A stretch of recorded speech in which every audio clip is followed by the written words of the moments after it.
Hello everybody, welcome back to my channel Creative Sarika. Guess who is not studying? Me? You? It's us.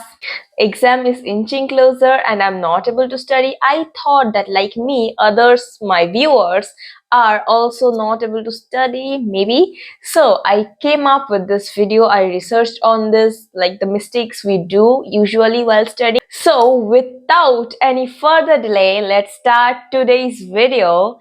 And wait a second, if you're new to my channel, please do subscribe. Many of you guys just view my video and don't subscribe. Why? I am going to hit 100, like 100 subscribers. It's a dream for me. So before watching this video, please do subscribe to my channel. I'm waiting for you. I will not start the video if you don't subscribe. Go subscribe to my channel. Did you guys do? If you guys really did subscribe to my channel, then I'm very thankful to you all. Let's start the video without any further delay.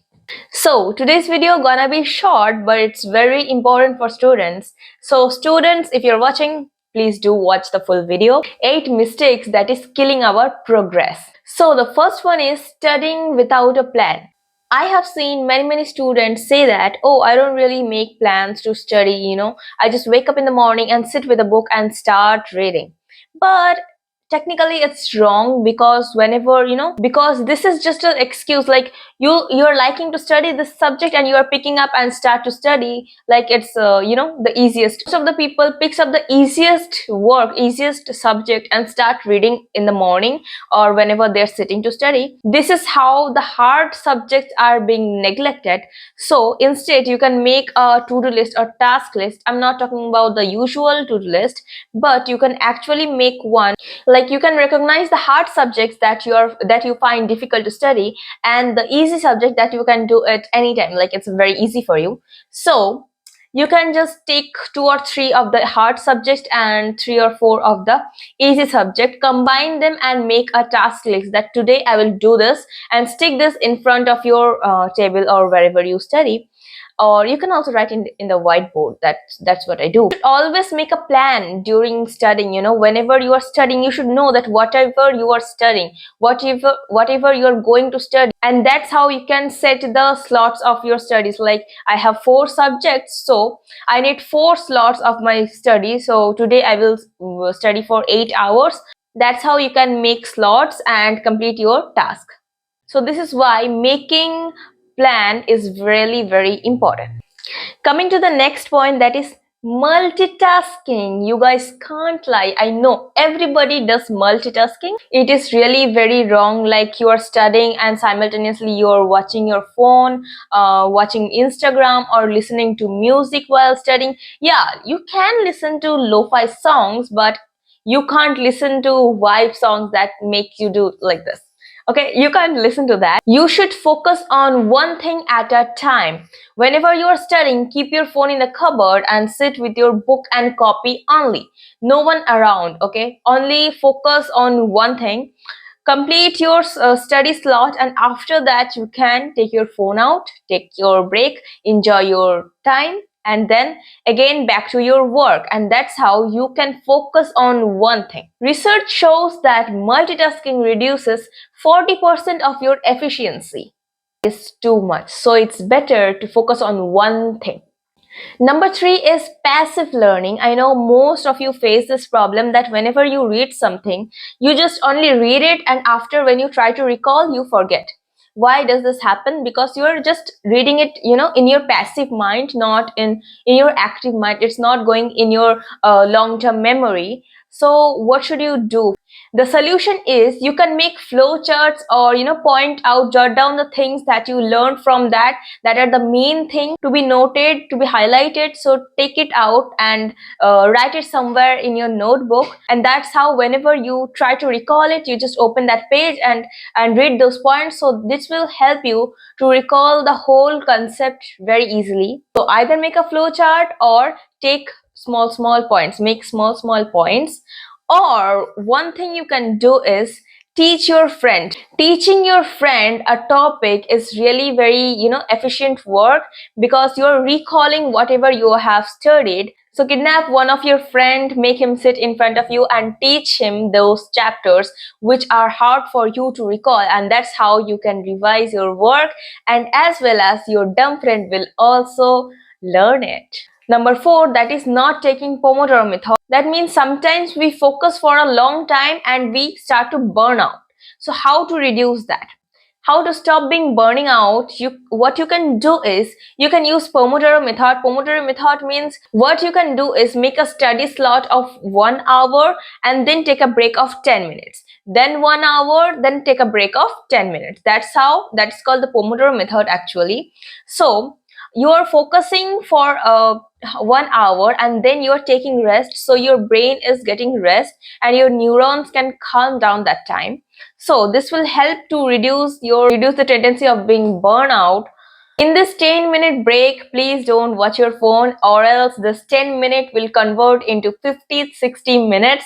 So instead, what you can do is go out, take a walk, or talk with your parents, talk with your siblings. You can also do your hobby like sketching and whatever. The study sessions will be fun. Number 5 is studying without reviewing. Study without reviewing means you studied a topic, you close your book, and you will never see that topic before your exam comes up. And then when your exam comes up, you will forget everything and you will get a panic attack. It's normal, it's usual, because you are not touching that subject again. So don't do this. Revise the topic after you learn one time. Once you have learned it, again revise it after 4 days, again 4 days, again 4 days, like this. Just keep revising it. How many time you revise, the less time you will take. First day you will take like 30 minutes to revise that. Second day you will take 20 minutes, then 15 minutes, 10 minutes, like this. You will be like, it will be set in your long term memory. So I don't see any loss in revising. So this is a really common mistake that we make, that not revising, like what I do. But you should keep revising, because whenever you learn something, it will be saved in your short term memory, not long term. That's why whatever you learn in your past like classes, that's all the things you forgot, most of the things. The things that will be saved in your long-term memory, that will never be faded. Seventh is studying in a cluttered environment. I have seen many of the students studying in a place that is not even organized. So it's like, bro, you're cooked. Just organize your place wherever you are studying, because when you organize your place, now you will see that your brain is also getting organized, and you will feel a good positive vibe whenever your place is clean and you're starting to read something. You will feel like, oh, positive vibe is coming inside me. You will feel that positive vibes. Whenever you feel like, oh, I don't want to study, start with the first step. And what is the first step?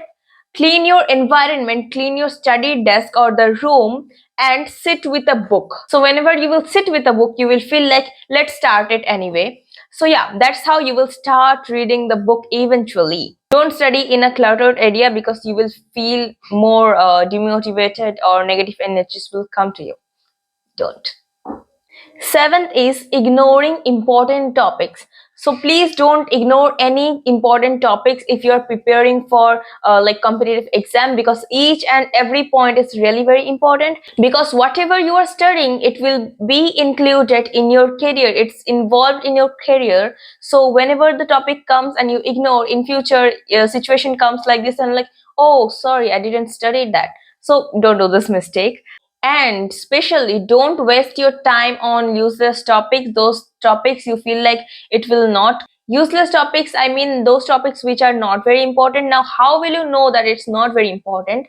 You can gather some solved previous year question papers, and that's how, by this rule of 80-20, you will get to know that which topic are really important and which are not. So read that 20% which carries the 80% value. It will really help to increase your marks. If you're 60, your level will come up to 90. That's really helpful. And don't keep anything for the last minute. Okay, I will do it later. No. When the last time actually arrives, you will not be able to do it, and eventually you will leave it. And it's not really a good thing, because important topics will come in your exam, that's for sure. That time you won't be able to escape, or no one will come to save you from that topic. So always do important topics at first. You know that concept, eat the frog? Yeah. Now the last point, that is the 8 number point, that is overloading with resources. Like, I know many of you sit with thousands of books and copies, like, okay, this concept is important from this book also, this book also, this book also, I will read everything. No, it's not like that. You can read it from a single book and that covers the same thing everywhere. It has the same thing in the next book also, in another book also, just the language is different, maybe the structure, the writing language is different. So it's not like if you read from this book it will give you marks, it will obtain you marks. It's not like that. So wherever you are studying from, like different tabs, different websites, just study from there, stick to one thing, don't try to grasp from everywhere. It will decrease your efficiency. So that was the 8 mistakes that we do. So that was the 8 mistakes that we usually do while studying, and that really affects your productivity. So now, as I have told all of them, so I hope you will avoid doing those mistakes. That was it for my today's video. If you liked my video, then don't forget to like, share, comment and subscribe to my channel. I will see you in my next video. Till then, bye bye. Take care of yourself.